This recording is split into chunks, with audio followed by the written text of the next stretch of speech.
So I want you, yes, you, the person listening to this podcast right now, I want you to think about what it feels like to be wrong. What does it feel like to be wrong? How would you answer that question?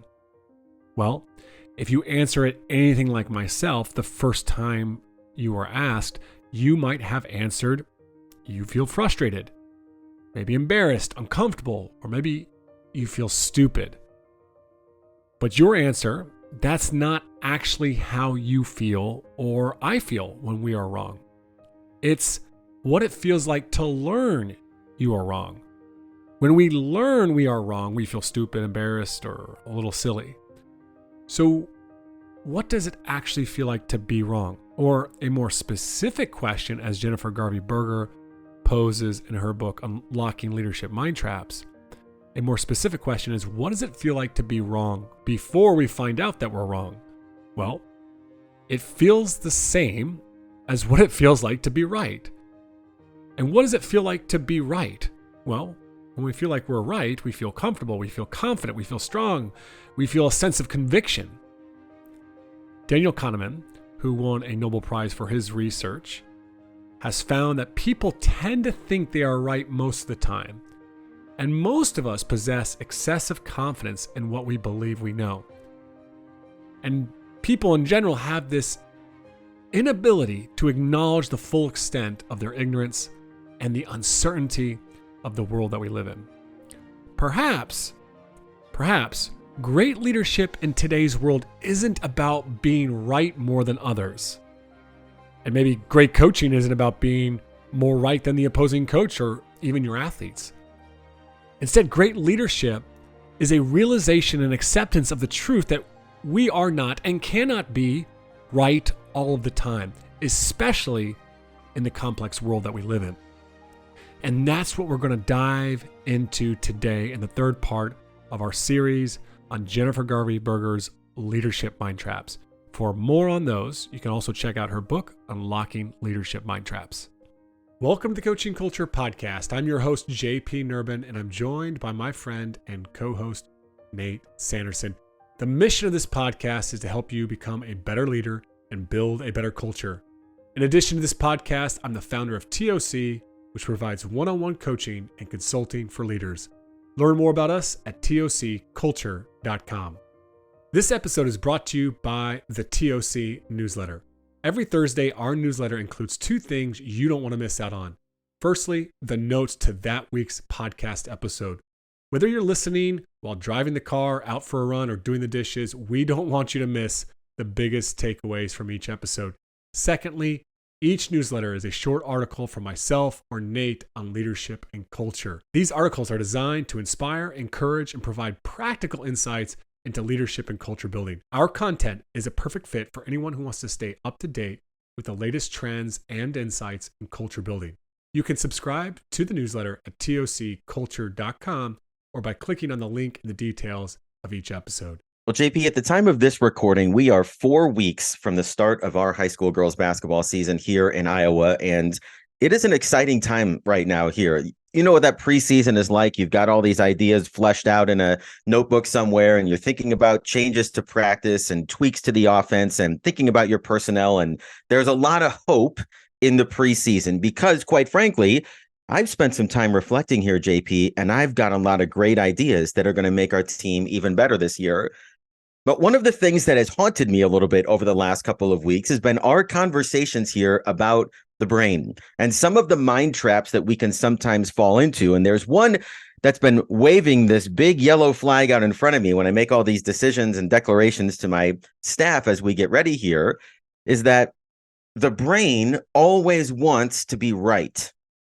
That may seem like a pretty simple observation there, a simple assumption. We all want to be right in life. But as we're going to discuss today, there are mechanisms in our brain in the way that we think and pursue a feeling of rightness that can actually cause blindness. And let me explain what I mean by that. So our brains, from an evolutionary perspective, are pre-programmed for simplicity. We've talked already, JP, about our desire to embrace simple stories. It makes our life so much easier. Simple stories allow us to understand and operate in the world in a more efficient way because it doesn't require as much thought to go through all the complex variables that may actually be playing into our context or our decisions. Well, if you think a little bit more about the desire to be right, the brain is also looking for another way to be efficient. In other words, if we make a decision and we're committed to that decision, and we stop thinking about that decision or questioning that decision, even in the face of evidence that may indicate, Nate, I'm not sure that's actually the best decision we should be making here, the brain is going to say, no, we've thought this through.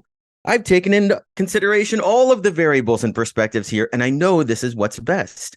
And therefore, from the point when that decision is made, while the brain is trying to conserve energy here and make the world a simple place, it is also turning itself off to alternatives, to different perspectives, and possibly a better way, simply because the brain has been optimized over thousands and thousands of years of evolution to value efficiency, being right and never thinking about it again, versus accuracy, which requires more effort, more time, and more energy. One of the really interesting questions that I've started to ask myself when it comes to learning about some of these inherent functions of the brain and some of the biases we carry around is if I just think about how would that function have served me if I was 100,000 years ago, a hunter-gatherer wandering around the savannah, just trying to find twigs and berries and animals to kill to eat. So we think about this question of why would the brain want to be right in a situation like that? Well, imagine, JP, if we're wandering through the savannah and grass that's taller than me, which wouldn't have to be that tall, but you see some grass rustling over here and your brain immediately thinks that might be a lion, and lions eat people. So I'm not necessarily in that moment deciding if I should continue or if I should run away, going to look for evidence that it's not a lion, because in that moment, as I'm looking for evidence, I might get eaten alive. And so for me to survive, there almost has to be this conviction in our decisions because it reinforced our ability to avoid threats back on the savannah and the prairies. But today's world's a lot different. And so that natural instinct doesn't always serve us in this complex world, as we've been discussing with these mind traps. Yeah, and I think about how that impacts us now as a leader, right? Especially in sports. In some ways, it probably still serves us, right? You're in the big game, stressful moment, situation. You're going to make a play call and you got 60 seconds to make the play call or less. You probably don't want to sit down there and have a big powwow and look for all the evidence that this is the right play call. You have to come in there and you got to step in there and you got to, call the play with conviction. But in other areas, when I think about my experience as a coach in all the years, I'd walk into the season and I would have done my work. I'd have done my homework. I'd have gone to clinics. I would have watched a few videos. And I would be absolutely for sure right that this was the offense that we needed to run. This was the defense that we needed to run. And I would have every player evaluated and I'd pretty much had them pigeonholed about where they'd be best playing and how many minutes they might play. And yet that closed me off to the fact that, and the reality was that I was probably wrong about at least some of those things, right? The offense I was selecting may not have been the worst offense for my team. It probably wasn't the actually best offense of all the offenses I could have chosen, right? And here's the reality is we are wrong, right? But yet we think we're right. And that's very, very difficult. Like you talk about the blind spots, and that can really hold us back as leaders. It holds us back as leaders when it comes to the things, around strategy, around our coaching methods. I mean, man, how many times was I trapped that I was disciplining these players the best way, or the way that I was approaching my team, or the way that I was acting on the sideline, or I was right about that ref. He missed that play call. And all these areas where over the years, I believed I was right. I knew I was right. And yet the reality was I probably wasn't. And that's where it starts to show up and hold us back as leaders so often. Well, as you start digging into some of the research here about how some of these biases are designed to prove our rightness, you'll start to see where they really manifest themselves in our leadership positions, right? One of the most common ones is a confirmation bias. To give you an example of that, JP, when we start the season and get into our first or second game, we're probably going to be pretty settled into our rotation. And in fact, one of the criticisms of my programs over the years is that it's hard to move up the ladder once we settle into the rotation. Typically keep the same starting lineup, people come off the bench at the same time, and that's kind of how we roll. But what I find interesting as I've sort of been reflecting on just how I'm thinking about our team and our decision making, when I go back through the stats and through the film, my brain automatically, it's like I light up whenever I see something happen that confirms this is why so-and-so is in the starting lineup over here. And see over here, this girl on the bench that's only playing 4 minutes a game. This is why she can't play. So I'll give you an example. Looking back to last season, I remember a game early in the year. We were up by 2 points with 14 seconds left to go in the game. We throw the ball inbounds, and one of my guards makes a terrible turnover. The other team gets the ball. They take a timeout. We set up our defense, and a different player, top player in the zone, botches the coverage. They get a wide open three. They hit it at the buzzer. We lose by 1. How does my brain tell me the story of what happened here in the last 14 seconds when it comes to those players? Well, the first player that turned the ball over, all-conference player, most dedicated kid in the gym in the offseason, leading scorer on the team. My brain immediately makes an excuse for her and says, yeah, but she does so many other things. We're not in the game without her. This is what we have to live with. Then I look at the player who came off the bench and was in that defensive situation because of an injury that day, botches the rotation, and I think to myself, this is why she can't play. This is why this one possession reinforces my decision that says, this is why this girl's coming off the bench, JP. And I feel better about my decisions, but it totally closes the door to me giving that player an opportunity from that point on, because I've seen enough evidence. I'm right. And there's no more questions that need to be asked here. Yeah, I'm definitely guilty of what you're just talking about there, Nate, as a coach, but probably even more tragic is how I've had that confirmation bias when I've made certain judgments and assessments of an individual's character.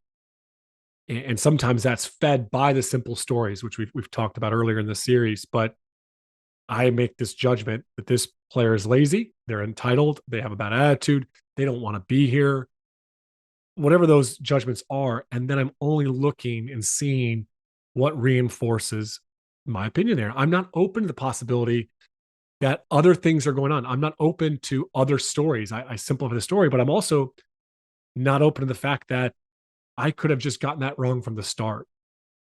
And we stop asking questions. We stop showing up with curiosity to those individuals.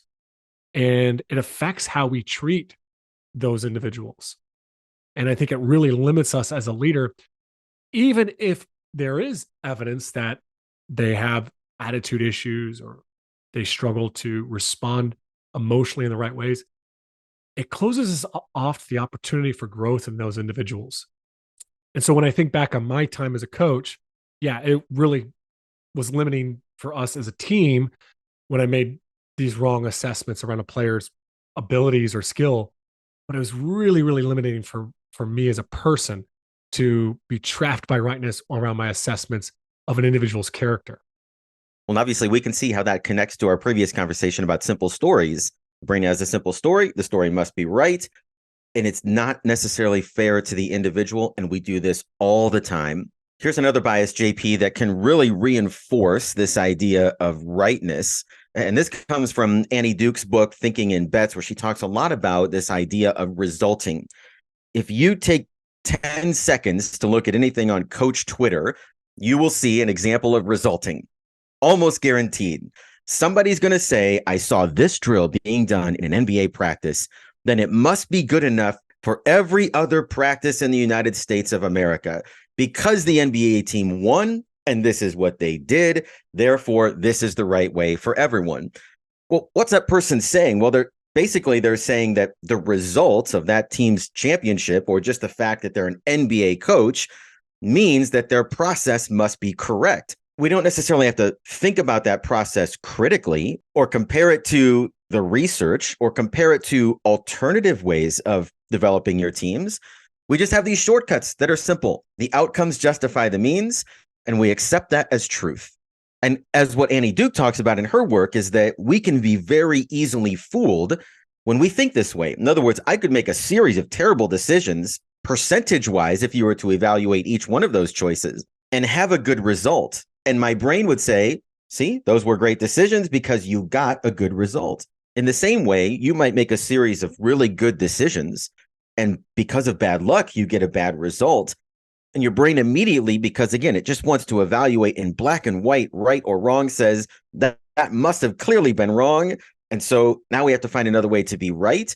You can be led astray in that way as well. And this is really, really hard for coaches because number one, obviously we're in the results business, right? I mean, there's pressure to win at every level of the game. But just because you win or just because you make a decision that works out in the end does not necessarily mean that it was as Annie Duke would say, the highest probability decision that you could have made along the way. And another way that I see that show up for coaches, Nate, is that they don't get a good result, but yet they still believe they made all the right decisions and it was somebody else's fault. It was the referee's fault. It was that, well, I don't have the talent. And it closes them off to the opportunities to learn and grow from that. In fact, they could have done better things along the way. And so we pass blame to other people. And if I was honest, when I'm speaking with other coaches or just people in leadership, when they try to use outcomes as proof or evidence or justification for the way that a leader operates their methods, as if that is like, well, they've won the championships, they've got the rings, so how can you question their methodology? That is so limiting and closed-minded that it's just infuriating to me, honestly, because we're never going to be able to have a real intelligent conversation around what is the best way, what are better ways of doing things as leaders. If we only come back to, did you win a championship? There are a lot of good coaches out there that haven't won a championship and that will never win a championship. There's a lot of bad coaches that have won championships. So that ties into a couple more biases that sort of come to mind here from the literature. One of them is called recency bias, which essentially provides more value for the more recent evaluations than over the long term, which, as you mentioned, gives you a small sample size to consider. Just recent example for us, our football team was ranked number 2 in the state here a couple of weeks ago, lost a close game to a rival at home. The opponent came out in the Wildcat, which we had not seen before, and ran for 3 touchdowns and beat us. And there's a sense walking out of that stadium and during the course of the week of maybe we're not that good.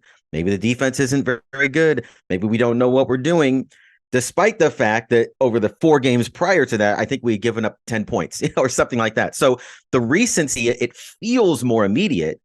But again, it can lead us to jump to conclusions. Imagine the defensive coach is saying, do we have to throw away the whole system? Was this an outlier?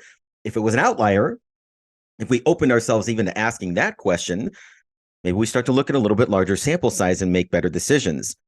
Here's another one. If you're going to just rip on Coach Twitter, JP, and the biases that exist there, we see examples of survivorship bias all the time. We get into the discourse about should players be yelled at and should coaches use anger, or should they use punishments in their practices? What is always the justification? Well, these guys made it through and they survived. I made it through as a player and I survived, right? And therefore, it's not that bad, or this is what, kids need to get tougher these days, or what have you. It doesn't take into consideration at all the players that didn't survive. Right. And again, the brain is just looking for simple evidence. Here's a survivor. I'm a survivor. Therefore, it's okay, in order to tell a simple story to justify our rightness and move on and operate from those easy assumptions. And it just puts us in a bad place so many times as coaches and leaders.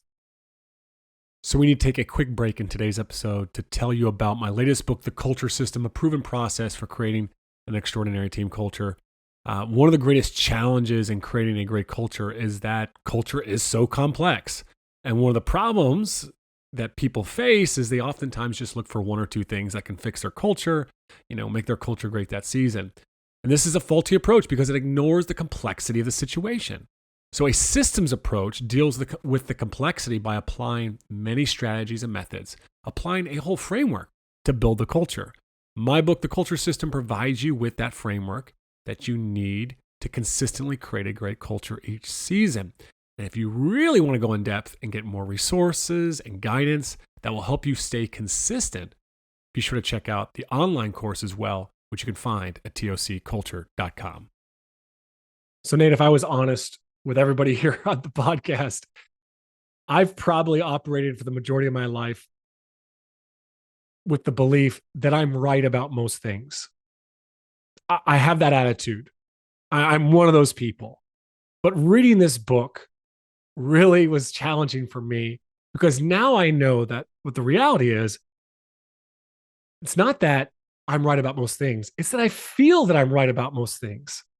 And as Jennifer Garvey Berger says in her book, this is why it's a mind trap, because the feeling of rightness has nothing to do with whether we are in fact actually right. Feeling right and being right, not connected.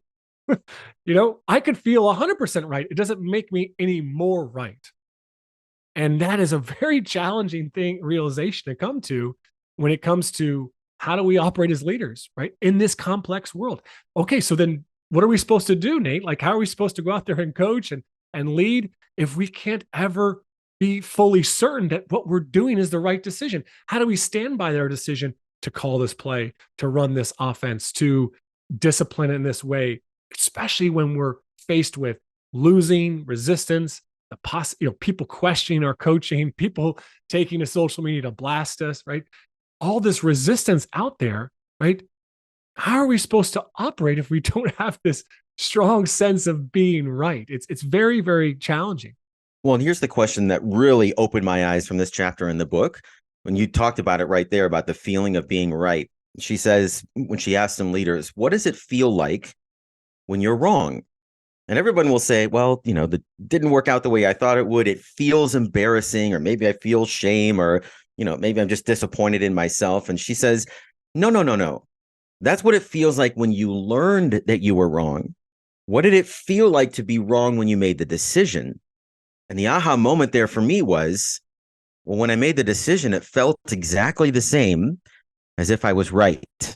And that is the danger.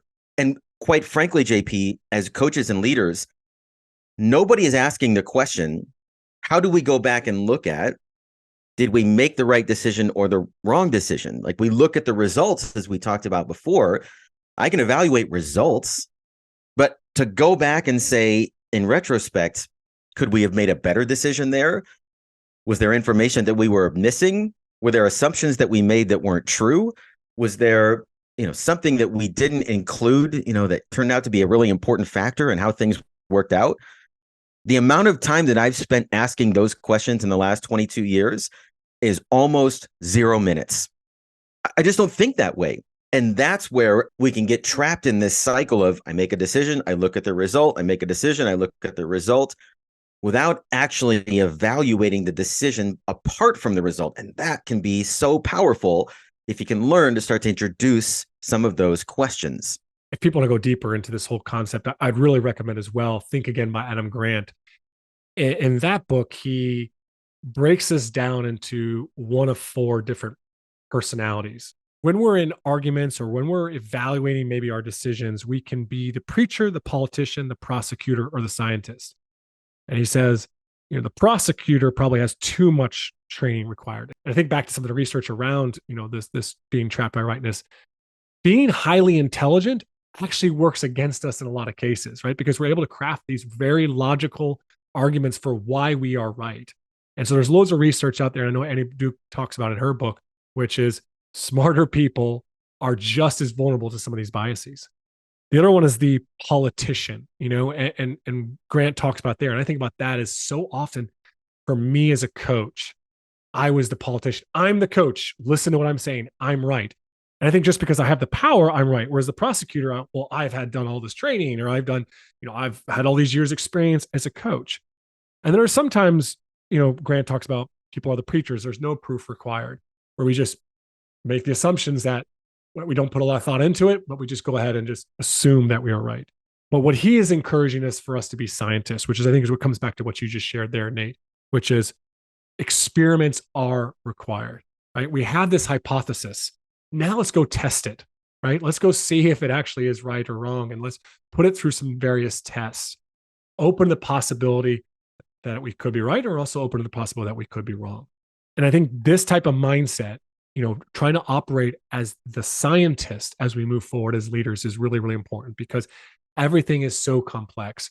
We need to stay open and curious to look for evidence outside of just outcomes. Well, as I've been thinking about this and we've been having these discussions, JP, I think there's 4 things that have really helped me to think differently to be able to analyze our decision-making process a little bit better.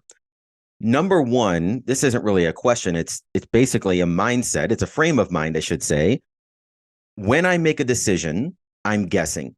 I'm trying to make the highest educated guess that I can, but I don't know. I have to let go of this sense of control that I know that this results or these things are going to follow this decision.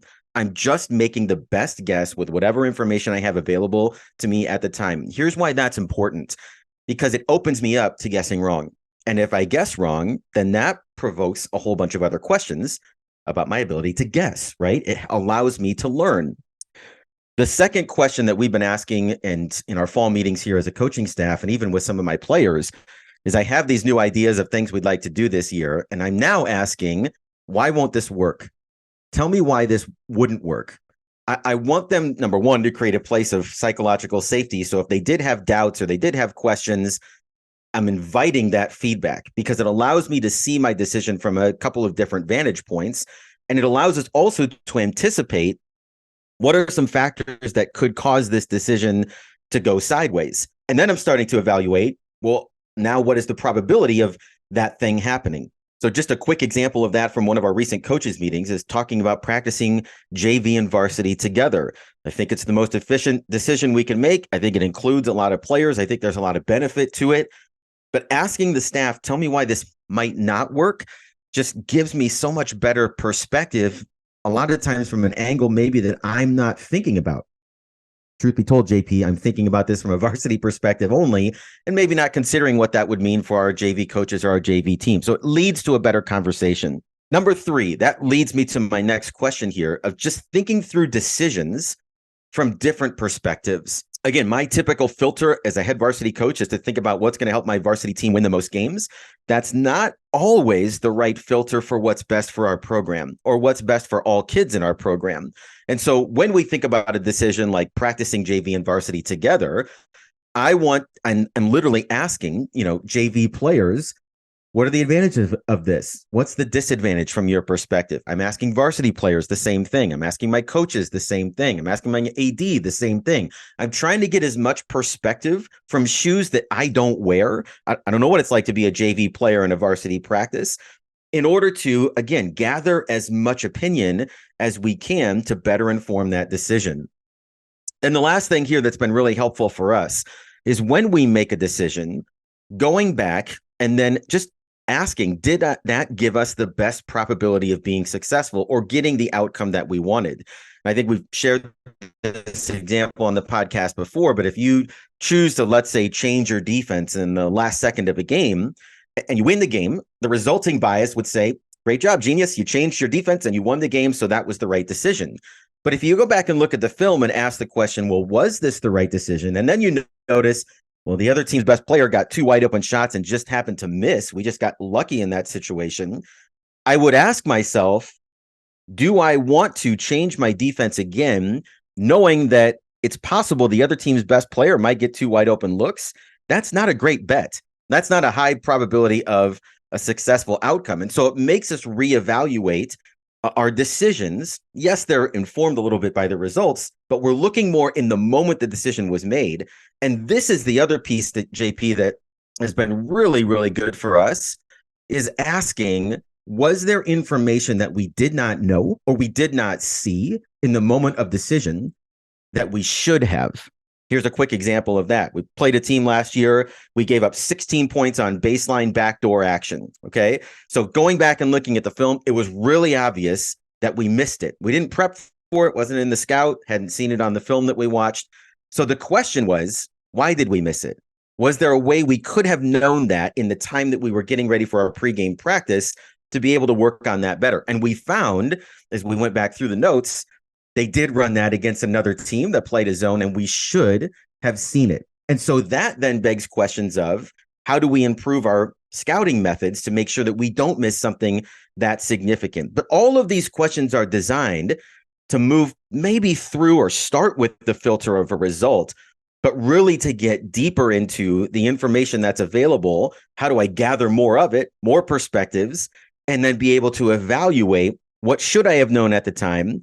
And did we actually make a good decision, or did we just get lucky? Yeah, what I love about your approach there is the mindset behind it, though, Nate. You're making guesses, the best guess that you can make at that, rather than trying to act like you're operating with certainty, which so oftentimes I think we as leaders try to operate with this certainty or make decisions and communicate them with certainty. I remember when I started coaching a few years ago during COVID, a women's pro team here in Ireland. And one of the first things I told the team was, hey, I'm going to make a lot of mistakes this year.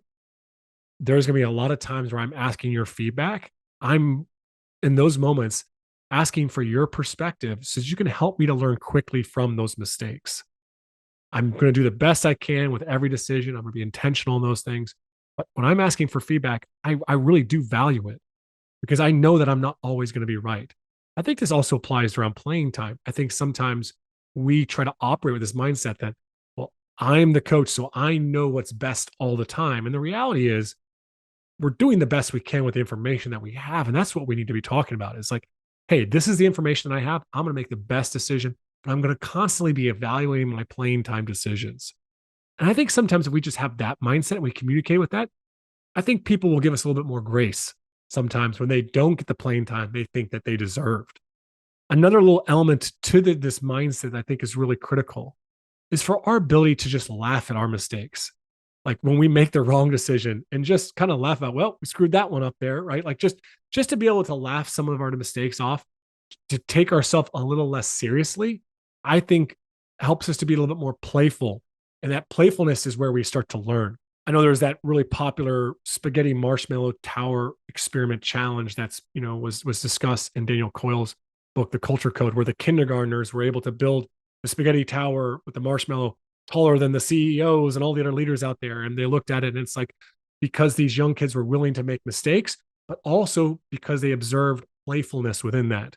Like mistakes weren't a big deal in this experiment of these kids making this marshmallow tower. And I think that's so much more that we can bring to ourselves as coaches by not taking our mistakes or our wrong decisions so seriously. We're allowing ourselves to be more open to possibilities for learning and growth. The last thing I'd share is that when we get into discussions, debates, arguments with staff members, players, administrators, parents, whatever it be, I love what Jennifer Garvey Berger suggests what we do. Ask this question.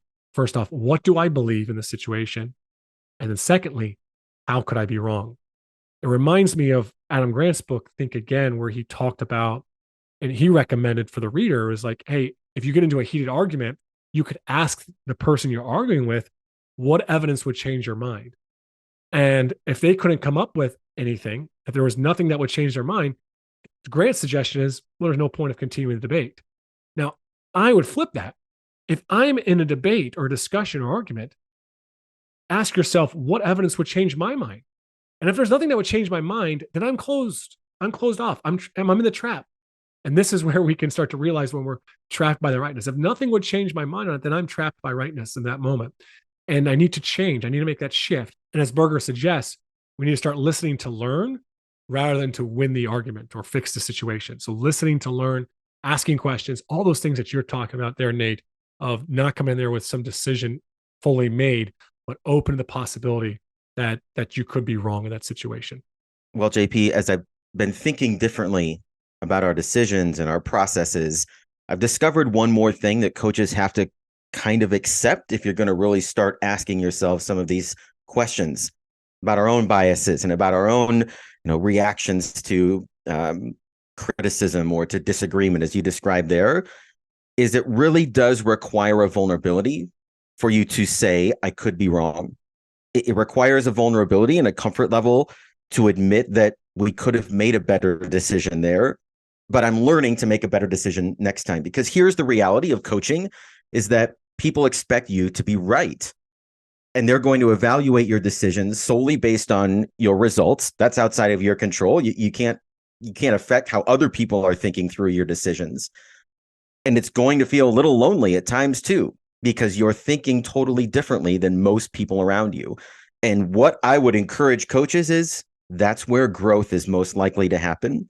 That's where you're most likely to learn the most about yourself, about your own assumptions, about the world, about how you start to see your brain making these shortcuts that are inhibiting your ability to make better decisions. But all of that just requires a bit of humility here to say, I'm learning in this process of how to make better educated guesses. But at the end of the day, that's really all I can do is make the best guess available to me. Okay, so we're going to wrap up here. We'll be back with more episodes in the Mind Traps in some future episodes. We've appreciated all the messages that we've actually received about the impact of this series already, so we're excited about finishing it off.